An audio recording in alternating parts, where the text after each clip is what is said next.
Hello, welcome back. This is Christian Paul. Thank you for coming to the channel. Today we're going to talk about something that's very important, something that's been happening in these last weeks, and that many people are talking about it, but not the people that we could think they were the most outrageous for freedom and those that are mobilizing for to free countries and people. No, know those type of groups, know those type of movements.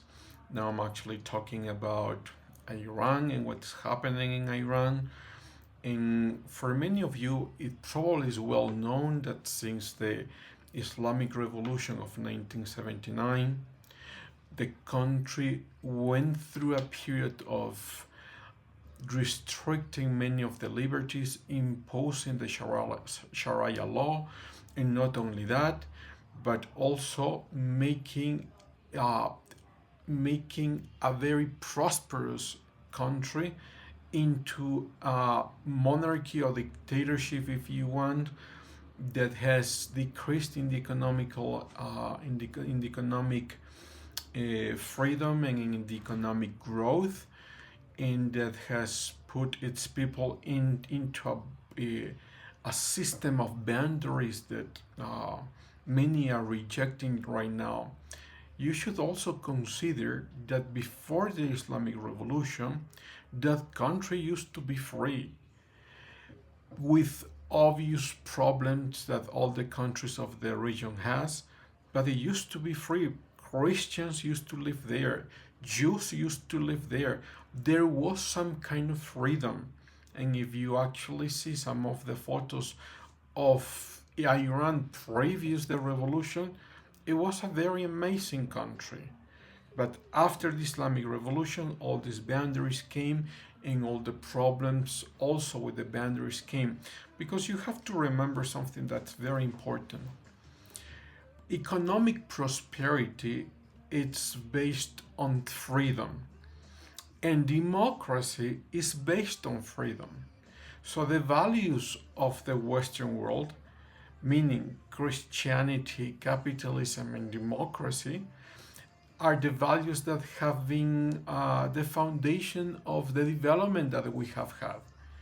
Iran was going through that, was actually being part of the Western world, even though was a country living in a region governed by Islamic countries and governments, but it was part of that environment.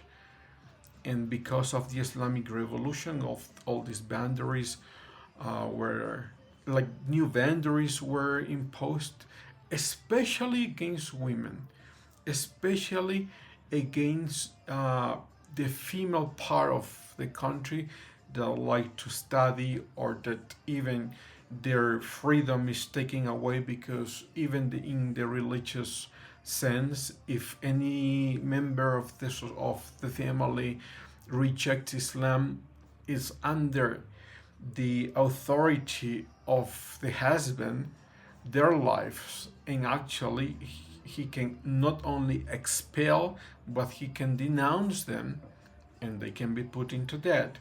So that's what's been happening in Iran in these previous years. And there is a new revolution, and it's obviously a new revolution because after the attack, the US attack into this nuclear site and development, or the intent of development of nuclear weapons, after the attack, there was a renewed sense of liberty and freedom that have been arising in this country and in these people, looking for freedom again. And it's already common in this channel. I'm going to show you a couple of numbers, and then we're going to discuss some of the insights that we could give within this situation. So, how many people are being killed or have been killed in these last weeks? And the numbers are not very clear, because official numbers obviously are not part the intent of the Islamic Revolution, I mean of the Islamic government.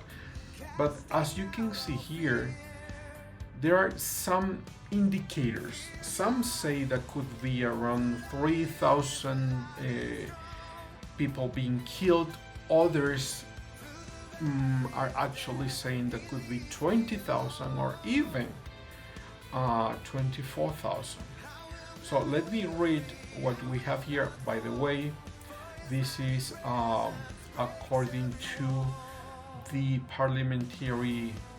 the House of Commons Library. This is part of the UK Parliament. Okay. And according to their report, I'm going to put actually the URL in the description of this video so you can check it. According to this report, it says the Norway-based Iran Human Rights Organization says that at least 3,428 protesters have been killed since the start of the protest, and around 20,000 have been arrested. The US-based human rights activist New Agency says that 3,900 protesters have been killed and around 24,000 detained. These estimates compare with around 537 killed and 19,000 people arrested in the protest in 2002 and 2023.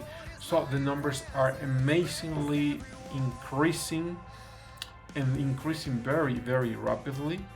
According to other sites, as I said, you could see numbers at 16,000 being killed, 20,000 being killed. In any case, that's a very high number of people being killed, and that actually comes to us or propose a very specific discussion for us. And this discussion is in two ways. Why would the countries in the world ask the United States to intervene? It happened in Venezuela. Many rumors are coming that could happen also in Cuba, maybe Nicaragua, these communist countries in Latin America. But why people in Iran are asking for the United States to intervene? Why aren't they asking for Russia, China, Germany, France, or any other country to intervene? And I would suggest because of at least two reasons. First, because the United States is actually the most powerful country in the world. And it's the most powerful country with the most powerful military system in the world. So that means that it's the country with the technology and the strength to intervene. Second reason, because there is a morality ground inside that country. If you consider many of the studies that have been published, especially in the last decade, about the founding fathers and how Christianity is involved in the grounding of that country, having the majority of the founding fathers being Christians, and many say deists, especially Thomas Jefferson, even though Thomas Jefferson, for many historians, he was a Christian. The Jefferson Bible was actually a Bible that was published after a couple of publications that he had with only the miracles of Jesus. Then he said it's time to publish a Bible, or let's put it, a manuscript without the miracles, because he actually published the miracles before. So the discussion is still open, but there is no doubt that many of the communities that fled to the United States, which was not the States yet, was still a British colony, the Quakers, the Puritans, many of these communities, by the way, which have very high levels of literacy, became the grounding field in which this nation started developing. And it's actually the only nation that hasn't changed its constitution from the very beginning. So, taking in consideration this moral background and taking in consideration the Christian moral background of this country, being the most powerful country, wouldn't this country have also a moral responsibility of intervening in a chaotic, or let's put it in a very bloody situation, especially if the bloody situation is being created by the government? And let's go back to the foundation of the West. The West is being the three main pillars of the West are Christianity, capitalism, and democracy. So that's what the West portrays. And if you have a moral background, a Christian moral background, you would go back to these three elements, but especially the elements that are related to the hierarchy of principles of all the system. And the hierarchy of principles would be the human rights, or if you want, the natural rights, being life the first principle, liberty the second principle, and so on. So you would protect peoples in other countries because they are being killed, especially by their own government. The situation would be different if people are being killed by criminality, but the government is actually going against the criminality.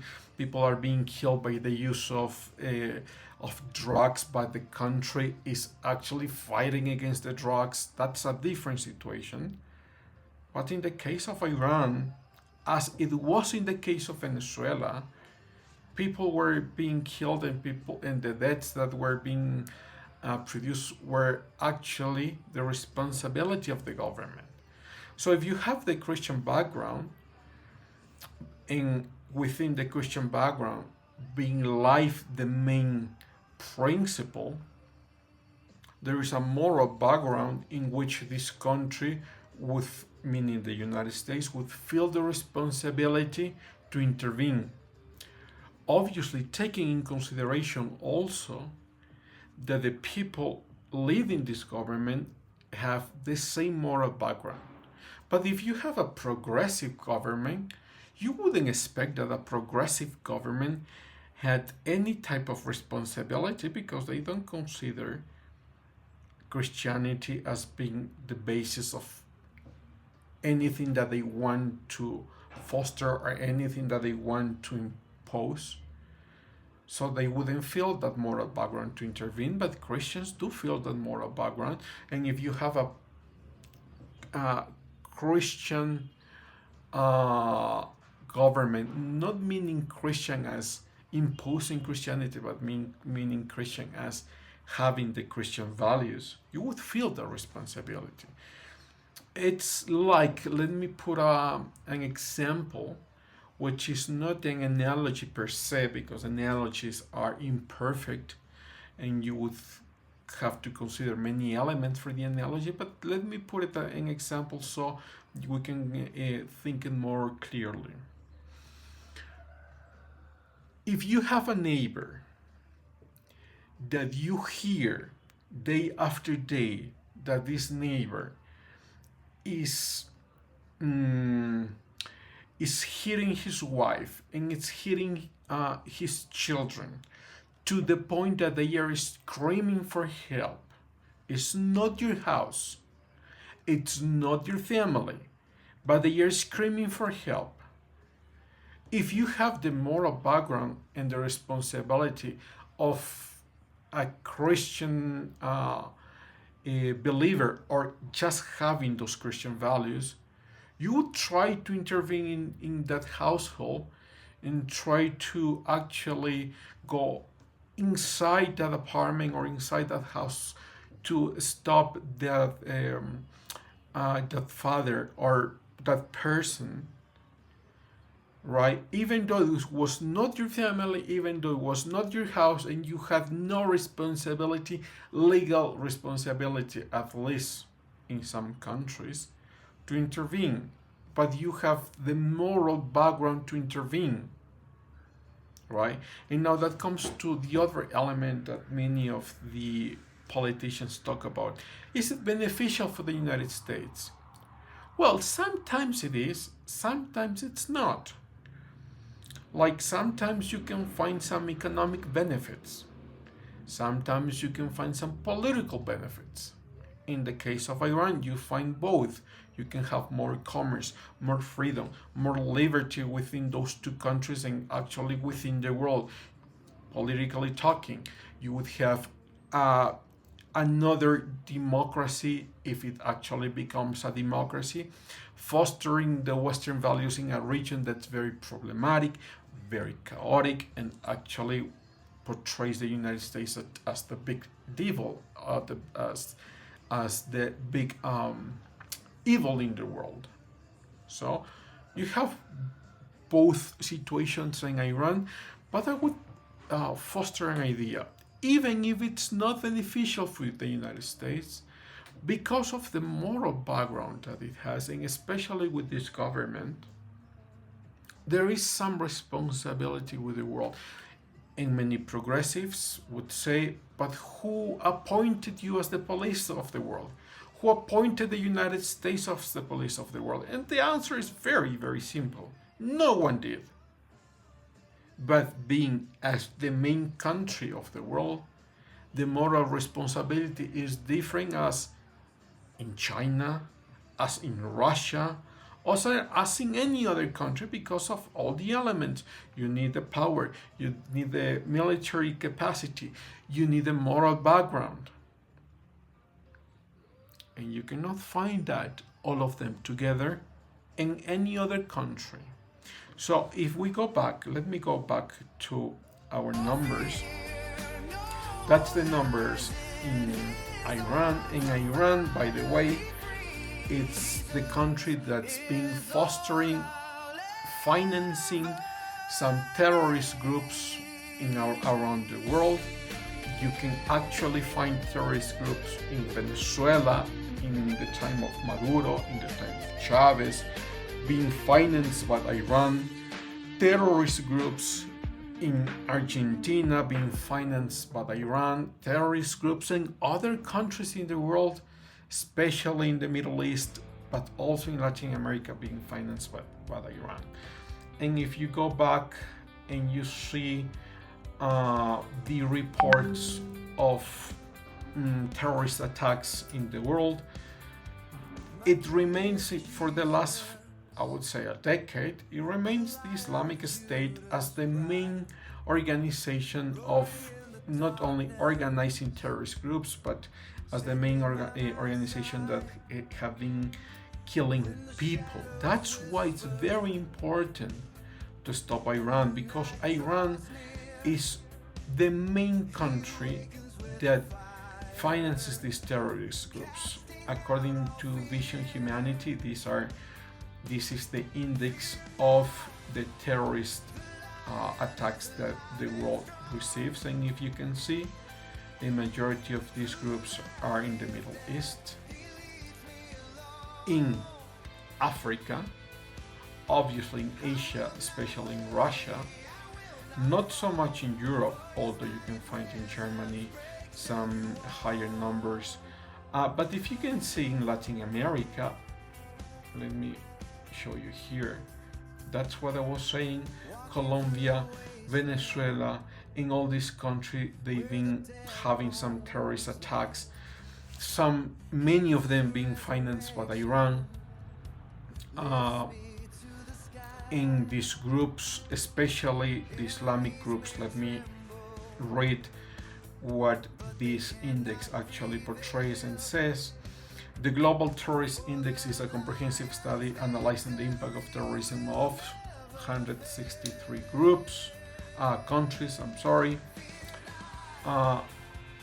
And listen to this. The Islamic State expands its operation to 22 countries and remains the deadliest terrorist organization in 2025. causing 1,800 deaths, with 71% of its activity being in Syria. Okay? So, who is the main country that finances these terrorist groups? It's Iran.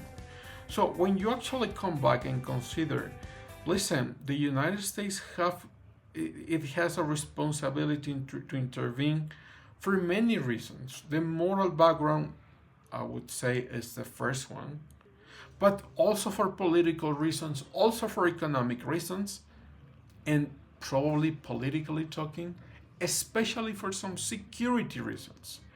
Because if this is the country that's financing some terrorist groups, there is no doubt that they are also financing some groups within the United States.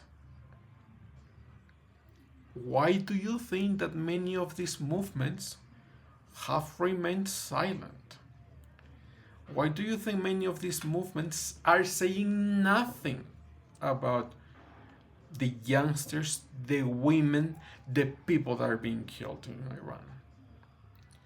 So for those that are looking for the life in freedom, democracy in general of the world, because we are sure and we believe that that's the system that has developed the countries, that has given people the most freedoms. And yes, with freedoms, evil also comes, sin also comes, but you need the freedom to decide what you want to do, and the freedom of religion is the main one. For those of us, I suggest that yes, the United States considers the situation in Iran, and the government looks for the best ways to intervene. So with that idea, I bless you today, and I hope you have a wonderful week. Until next time, bye.